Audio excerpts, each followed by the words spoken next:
O que é então a ansiedade? A gente escuta muito hoje em dia esse termo, ele já é bem batido, ele é muito falado no senso comum, ele ganhou uma visibilidade muito grande, o que por um lado é importante, mas por outro também traz alguns mitos e algumas crenças que a gente tem em relação à ansiedade. A primeira coisa que a gente precisa entender é que a ansiedade é um sentimento comum a todos os seres humanos. E ele está ligado ao quê? À preocupação, ao medo, ao nervosismo, e também é um momento onde a gente se sente muito tenso, com medo de algo acontecer. Então, a ansiedade por si só, ela não é problemática, ela não é ruim. Ela é muito importante para a nossa sobrevivência. Por quê? Porque ela vai ser o nosso alerta em relação a alguma situação que vai anteceder a essa ansiedade, que é caracterizada como perigosa, né? Ou então desconhecida ou estranha. Exemplos de momentos que a gente tem essa ansiedade comum. Por exemplo, quando a gente vai fazer uma viagem internacional, que a gente está há muito tempo esperando que aconteça, a gente naturalmente vai ficar ansioso. Aqueles minutos antes de pegar o avião, talvez uma semana antes, planejando o roteiro, ou então planejando alguns dias antes a nossa mala, o que, que vai levar, o que, que não vai levar. Natural a gente ficar ansioso. E também muito excitado, né? A ansiedade, ela traz uma excitação e uma mobilização muito grande da nossa psique. E é por isso que a gente fica um pouco mais agitado antes de algo importante e grande acontecer. Naturalmente, isso também vai acontecer nos momentos de prova, certo? Então, agora eu quero que vocês peguem um papel e façam um exercício comigo. Anotem as seguintes respostas, né? Quais são as situações do seu dia a dia que te geram ansiedade? Depois que vocês anotarem essas situações, eu quero que também vocês coloquem para mim o que vocês sentem no corpo de vocês e na mente quando essa ansiedade vem. Vou dar alguns minutinhos. Se for necessário, pessoal, pare o vídeo, anote, faça com tranquilidade, porque o objetivo dessa aula é fazer vocês entrarem em contato com esse conteúdo interno de vocês. Então, quais situações do dia a dia geram ansiedade? Certo. Então, eu vou falar para vocês o que gera para mim, como pessoa, ansiedade. Quando eu vou atender um paciente novo, por exemplo. Por que gera ansiedade? Porque eu não sei como esse paciente vai vir, qual que é o tipo de demanda, como é que ele vai chegar até meu consultório, quem que indicou ele. Naturalmente que no início da carreira, de qualquer carreira, independente da área que a gente atue, é natural que a gente fique ansioso, porque tem muitas coisas que são desconhecidas para nós. Conforme a gente vai pegando confiança, a gente vai pegando ritmo, a gente vai ficando um pouco mais tranquilo, que a gente vai entendendo que damos conta da demanda que chega até nós. Uma outra situação também que me gera ansiedade é quando eu vou terminar um relacionamento. É um momento muito ansiogênico, por quê? Porque a gente não sabe como o outro vai interpretar o que a gente vai dizer, a gente não sabe como a gente vai se portar frente ao que o outro vai dizer, a gente não sabe como, muitas das vezes, falar de uma forma mais tranquila e mais assertiva para não gerar tanto desentendimento na comunicação. Então, é natural que a gente fique ansioso nesses momentos. E diversos outros vocês devem ter anotado aí, certo? E o que vocês sentem no corpo e na mente de vocês? Eu, por exemplo, quando vou terminar um relacionamento, eu sinto muita palpitação, como as pessoas chamam, que é a taquicardia. É quando o nosso coração fica muito acelerado e a gente não consegue controlar esses batimentos cardíacos. Junto com ele, parece que vem uma falta de ar, eu não consigo respirar, o peito fica oprimido, fica com uma sensação de sufocamento, de aperto, né? Além disso, muitas das vezes minha mão também fica muito gelada. E vocês, colocaram alguma coisa de diferente aí, além desses sintomas que eu citei aqui que eu sinto? Então, quando vem a nossa ansiedade, o que ela está querendo dizer para a gente? Ela está querendo dizer que tem um sinal de alerta ali de que algo preocupante está por vir. Então, ela antecede uma situação que a gente acha que é perigosa muitas das vezes. Então, vem um medo junto, né, com essa ansiedade. Quando a ansiedade ela é exacerbada e ela tende a ultrapassar os limiares da normalidade, aí sim ela pode se tornar um distúrbio. E quando ela se torna um distúrbio, ela vem atrapalhar o nosso dia a dia e a nossa vida. Então, vamos lá novamente recapitular. A ansiedade por si só é um sentimento importante para a nossa sobrevivência, porque ela vai alertar de que tem um perigo por vir e ela vai mobilizar a gente a tomar uma decisão, seja ficar paralisado, seja fugir, seja chorar, né? E aí a gente vai ter vários tipos de reações frente a uma situação perigosa. Mas quando ela vem num estado muito grave e gera um distúrbio, ela gera também crises, que a gente chama de crise de ansiedade. Quando essas crises são muito frequentes, elas podem se tornar um diagnóstico psiquiátrico, que a gente vai chamar do transtorno de ansiedade. Então, quando a gente fala de ansiedade, a gente precisa entender se é uma ansiedade normal, se é uma ansiedade esperada para a situação que a gente está vivenciando, ou se ela é exacerbada, se ela está vindo de uma forma muito amplificada, se ela está vindo em uma situação que não é para gerar ansiedade. No contexto de concurso público, claramente a prova é um momento ansiogênico, que é normal a gente sentir essa ansiedade, principalmente quando a gente está pouco preparado, quando a gente acha que não está preparado o suficiente para aquela prova, quando a gente tem uma expectativa muito grande para passar naquela prova, quando a gente acredita que aquele é um momento de vida ou morte, que se eu não passar nessa prova eu não vou ser mais ninguém, eu não vou conseguir passar em nenhuma outra prova, e aí começa a vir um monte de pensamentos que são acelerados que a gente não controla.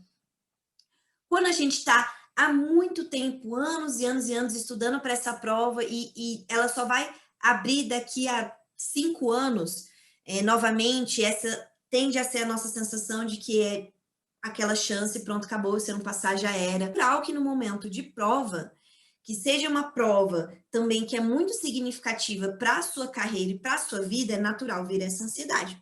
O problema é quando essa ansiedade é muito grande e você começa, por exemplo, a suar no meio da prova. E por suar no meio da prova, você não consegue mais pegar a sua caneta para responder. E aí você começa a preencher o gabarito, e aí a sua mão começa a suar, e aí começa a virar tinta para a mão, e aí você começa a ficar desesperado porque você está manchando a folha. E aí já é um momento de uma ansiedade muito exacerbada, né?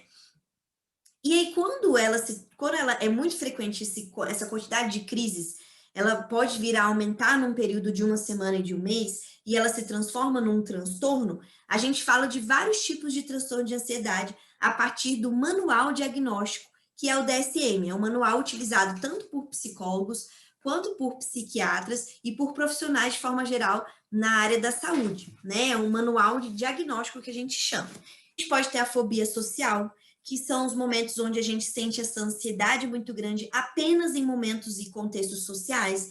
A gente sente muita timidez, a gente não consegue conversar com as pessoas, a gente não consegue manter um diálogo, parece que dá um branco na cabeça, mas só em momentos sociais, que tem muitas pessoas, falar em público, então vem essa fobia social. Nós temos a ansiedade generalizada, que é uma ansiedade que aparece em todos os contextos de nossa vida, no trabalho, em casa, nos relacionamentos, no trânsito, em ambiente escolar, né? Quando você estiver estudando um cursinho. Então, é uma ansiedade generalizada e muitas das vezes vem uma crise que a gente não entende de onde ela vem, né? A ansiedade, quando ela está passando do limiar da normalidade, a gente não consegue identificar claramente o que engatilhou aquilo, não de forma racional, tá? Lógico que durante uma psicoterapia, eu vou falar um pouquinho sobre como funciona esse trabalho, a gente consegue entender o que engatilha. Mas quando vem naquele momento daquele ímpeto, aquele aperto do coração, aquele suor das mãos, muitas das vezes a gente não entende de onde vem. Então, a ansiedade generalizada acontece em vários contextos, certo? Também temos o transtorno obsessivo compulsivo, que é muito conhecido como TOC, que são pessoas que têm um nível tão alto de ansiedade que vem crenças e pensamentos negativos na cabeça delas, que elas acham que se elas não fizerem determinado tipo terem determinado tipo de atitude, como por exemplo, trancar a porta da casa várias vezes, se elas não fizerem aquilo, elas podem vir a ocasionar uma coisa ruim para elas, tanto se eu não trancar a porta, se eu não tiver trancada a porta, vai vir um cara que vai assaltar minha casa, quando eu chegar em casa não vai ter mais nada, eu vou ser rendida, eu vou morrer. Nossa, será que eu desliguei o fogão, né? Será que eu desliguei depois que eu fiz aquele arroz no fogão? Ah, eu acho que eu não desliguei, vou voltar lá para ver. Aí eu volto lá, vejo, aí vou me arrumar para o trabalho. Aí eu penso de novo, mas será que eu desliguei mesmo? E aí você começa a ter pensamentos e atitudes compulsivas, por isso a obsessão, transtorno obsessivo compulsivo, então pensamentos obsessivos com uma compulsão, um comportamento que você tem que fazer várias vezes para te tranquilizar, para diminuir essa ansiedade. E isso atrapalha muito a vida das pessoas, porque faz a gente perder tempo, faz a gente se enrolar com aquele tipo de atividade que a gente já fez, faz a gente ficar muito, como que eu posso dizer, descrente de nós mesmos, achando que a gente não fez determinado tipo de coisa, que se eu não fizer, meu pai vai morrer, minha mãe vai morrer. Então, assim, o transtorno obsessivo compulsivo, ele é enquadrado num transtorno de ansiedade por conta desses pensamentos muito obsessivos, e aí vem essa compulsão para tentar controlar essa ansiedade que é muito grande. O transtorno do estresse pós-traumático, ele já vem quando uma pessoa passa por uma situação muito traumática na vida dela. Por exemplo, o que é muito comum, o estresse pós-traumático é depois de uma guerra, os soldados tendem a ter muito esse estresse. Eles viveram muitas situações difíceis, que colocavam muito eles naquela situação de vida ou morte, vendo os colegas deles também passando por isso, né? Com medo de perder seus familiares, com medo de morrer.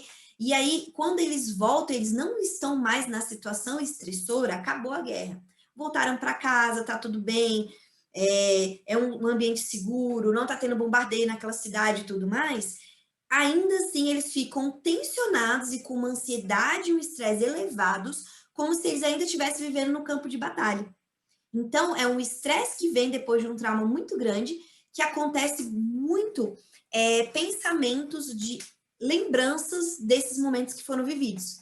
Então, ele está vivendo normalmente num novo trabalho dele, no escritório, e de repente ele fica tenso porque vem uma imagem e o som daquele bombardeio. E aí ele vai para debaixo da mesa e ele fica muito ansioso, e as pessoas ao redor dele ficam, peraí, mas o que está acontecendo? Por que ele está debaixo da mesa? Não está acontecendo nada, mas para ele está vivenciando esse estresse que ocorreu em outro momento. Mas também eu trouxe a guerra como exemplo, porque fica muito prático para a gente entender. Mas no dia a dia hoje, sem esse ambiente de guerra, o que está vindo agora, por exemplo? A pandemia, né? Pessoas que estão com muito medo de pegar o Covid, elas podem vir a se enclausurar muito dentro de casa, por terem perdido, por exemplo, seus parentes por conta do Covid, se trancafiar e não querer mais sair, e achar que se pisar fora de casa vai pegar o Covid, né? Se fizer algo de diferente dos procedimentos, dos protocolos que tem que ter de cuidados contra o Covid, ela vai vir a pegar de novo o Covid. Então, ela vai ficar estressada e esses pensamentos são recorrentes, né? Então, ela nunca tinha tido ansiedade antes, no sentido de um transtorno, nunca tinha tido uma crise de ansiedade, e ela começa pós-vivência de perdas de familiares do Covid. Então, é um estresse pós-traumático. Um outro evento que é muito comum a gente também ter estresse são, infelizmente, os abusos, né? Vítimas de abusos tendem a ter muito estresse pós-traumático. E o último transtorno que a gente vê no DSM, que está relacionado com a ansiedade, é o transtorno do pânico. O transtorno do pânico, ele vem em episódios, muitas vezes isolados, podem aumentar com uma frequência, dependendo do quadro dessa pessoa, mas pode aumentar com o quadro dessa pessoa, mas ele pode ter também um episódio de transtorno de pânico na vida dele e nunca mais voltar, esse pânico. Só que o pânico, além da ansiedade, ele vem muito característico o medo de morrer. O que é característico do pânico é isso. Por exemplo, estou dirigindo o meu carro. De repente, eu tenho uma crise de ansiedade. Meu coração começa a palpitar, eu começo a ficar com uma dor de cabeça, começo a ficar um pouco enjoada. Mas eu estou dirigindo, estou numa via que está muito movimentada, tem muitos carros, um dia de pico, né? Todo mundo indo trabalhar. E aí, de repente, eu acho que essa palpitação, essa taquicardia é um infarto. E eu vou ter um infarto, eu vou ter um infarto, eu vou morrer. E aí começam a vir os pensamentos maiores. Se eu não dirigir direito, eu vou morrer, eu vou bater o meu carro. Meu Deus, eu acho que eu tenho uma doença e assim por diante. Então, o pânico, ele vem gerado de uma crise de ansiedade, mas que é exacerbado com pensamentos negativos relacionados à minha própria morte. E eu acho que todos os sintomas físicos que vêm no meu corpo estão sinalizando que é uma doença e que eu vou morrer. Então, esses episódios podem ser isolados, eles podem vir com outras comorbidades, pode vir com depressão, né? Pode vir com outras coisas também. E um grande fator importante também no pânico é o medo disso voltar. Então, a ansiedade se perpetua depois durante um tempo, porque o sujeito tem medo de ter novamente um outro ataque de pânico. Então, é uma situação muito angustiante para essa pessoa. Isso, gente, relembrando, quando a ansiedade já está muito grande. Por isso que é importante a gente entender que é um transtorno, é um distúrbio que vai sim trazer prejuízo para a saúde mental dessa pessoa. Então, tem que ser levado a sério. E existem alguns fatores de risco que a gente fala que podem desencadear esses tipos de transtorno. Primeiro, tem os fatores ambientais. Alta carga de horário de estudos e de trabalho, uma rotina com muitos afazeres, que tem poucos momentos para você relaxar, para você ter lazer, né? Uma necessidade muito grande de produtividade, se eu não produzir, eu não vou ser bom no que eu faço, e uma pressão muito grande sobre si mesmo para produzir. Situações estressantes, como, por exemplo, andar de ônibus meia-noite num bairro muito perigoso, com pessoas num deserto onde aparece uma pessoa que parece ameaçadora para mim. Situações de estresse, como, por exemplo, conflitos relacionais. Cada pessoa vai lidar de uma forma diferente com essas situações. Por exemplo, para mim, que estou ali andando de ônibus e que eu estou acostumada a andar de ônibus, provavelmente eu não vou sentir muita ansiedade, já é minha rotina e tudo mais. Uma pessoa que nunca andou de ônibus e que tem receio de pegar um ônibus errado, parar num bairro estranho e não saber como voltar, a bateria do celular acabou, não tem dinheiro para pegar um Uber, não tem dinheiro para pegar um táxi. Claramente, isso já é um fator que vai aumentar a ansiedade. Um outro fator de risco é a hereditariedade. Então, se você tem um parente próximo de primeiro grau que tem um transtorno de ansiedade, a possibilidade de você também ter um transtorno de ansiedade é muito grande, tá bom? Sexo e gênero. Infelizmente, mulheres tendem a ter 2 vezes mais chances de desenvolver o transtorno de ansiedade. Traumas, né? Eventos de alto impacto emocional, como os abusos, como eu falei para vocês, uma situação de guerra, uma situação de sequestro, uma situação de roubo, de assalto, tudo isso são questões traumáticas que podem trazer esse transtorno de ansiedade. E também dependendo do seu tipo de personalidade, a forma como você lida com essas questões também vai fazer diferença para desencadear ou não a ansiedade. Um outro fator que eu esqueci de colocar aqui, mas que é muito importante, pessoal, que tem a ver também com a hereditariedade, são as drogas.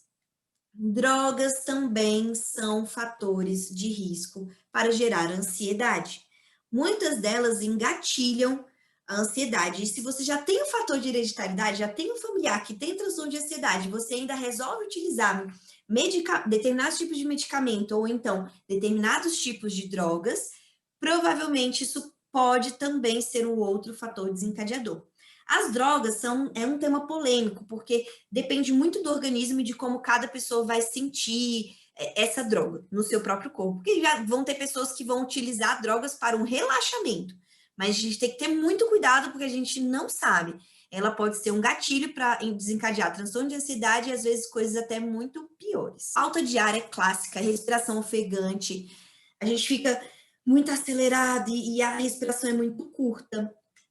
Taquicardia, né? Palpitações e dores no peito. A fala muito acelerada e às vezes pode ficar embolada. Sensação de tremor e vontade de roer unhas. Agitação das pernas e dos braços, então a pessoa fica muito agitada na parte psicomotora. Tensão muscular. Tontura, sensação de desmaio. Enjoos, às vezes, pessoal, pode vir vômitos, mas a maioria dos pacientes que eu já atendi trazem mais a náusea e o enjoo, né? Não necessariamente o vômito, mas também pode vir. Problemas intestinais, a pessoa fica com o intestino um pouco mais solto, não consegue segurar, quer ir muito ao banheiro. E isso é um sintoma que, quando aparece, é muito prejudicial no momento de prova. Já atendi paciente que veio para trabalhar ansiedade comigo relacionado ao ambiente de faculdade, que toda vez que ia fazer uma prova tinha ficava o intestino solto e aí não sabia como controlar, e isso gerava mais ansiedade ainda. Irritabilidade pode vir como sintoma de ansiedade, dores de cabeça, né, as enxaquecas, boca seca e hipersensibilidade do paladar, insônia, muitos pacientes que têm transtorno de ansiedade, que têm uma ansiedade muito elevada. Insônia é muito significativa como sintoma de ansiedade. Preocupação excessiva, dificuldade de concentração. Pessoal, e é interessante porque quando a nossa concentração não está legal e um fator emocional atrapalha a nossa concentração, claramente para os estudos é ruim, porque se a gente não presta atenção, a gente também não consegue reter as informações na nossa memória, e quando a gente vai evocar essas informações, elas não voltam com tanta facilidade, ou demora muito tempo para voltar, ou às vezes não volta porque eu não retive ali a informação logo no primeiro momento. Então, a ansiedade também é um fator que dificulta muito nos nossos estudos. Existe também sintomas como nervosismo, o medo constante, a sensação de que vai perder o controle ou que algo ruim vai acontecer, desequilíbrio dos pensamentos, então os pensamentos vêm muito rápidos, muito embaralhados, vem um atropelando o outro, não consigo entender o que eu estou sentindo. O braço pode ficar dormente, o braço, as mãos, as extremidades, principalmente. Suar frio, sensação de ser um observador externo da própria vida. Então, pode ter uma sensação também de despersonalização. E também pode acontecer a desrealização, que é sentir-se desconectado do seu ambiente. É como se você não tivesse ali. É aquela sensação ali, ó, não tá legal, eu não tô dentro do meu corpo, tá muito estranho isso, né? E aí já são sintomas um pouco mais graves. Agora que eu já falei alguns sintomas para vocês e que vocês já viram os que são mais comuns, eu quero que vocês sinalizem e anotem no papel que vocês já escreveram lá na frente quantos desses sintomas vocês têm e quais sintomas são. Vocês já pararam para pensar que sintomas que vêm quando vem a ansiedade? Vocês conseguem perceber se a ansiedade está dentro da normalidade, se ela é esperada para aquele momento específico, se ela vem do nada? No momento que você está relaxando no domingo, numa rede, conversando com seus familiares, de repente bate uma ansiedade? Vocês conseguem observar essa diferença? Anota aí no papel de vocês. Por que é importante a gente anotar? Para a gente ter uma consciência maior do que acontece com nós mesmos.